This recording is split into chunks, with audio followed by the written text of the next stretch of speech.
সরকার পরিচালনার দায়িত্ব গ্রহণের পর থেকে অফিস সময়সূচি মেনে নিয়মিত নিজ কার্যালয়ে অফিস করছেন প্রধানমন্ত্রী তারেক রহমান।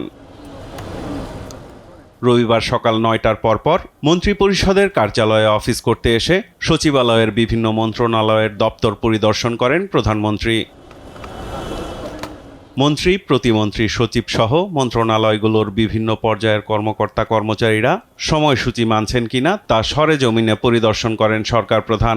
সময়সূচি মেনে অফিসে উপস্থিত কর্মকর্তাদের সঙ্গেও কথা বলেন প্রধানমন্ত্রী তারেক রহমান। ভিগো ওয়্যার গার্ড প্রয়োজন মতো বাঁকানো যায়, অধিক চাপেও ভাঙে না। ভিগো।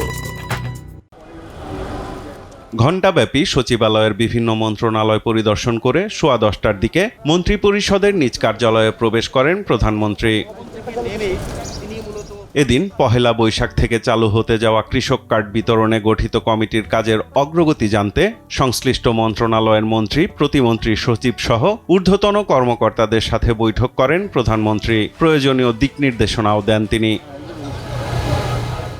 বৈঠক শেষে দুপুর 12:30টার দিকে জাতীয় সংসদের উদ্দেশ্যে রওনা করেন সরকার প্রধান তারেক রহমান। সাইফুল রিপন, দেশ টিভি, ঢাকা।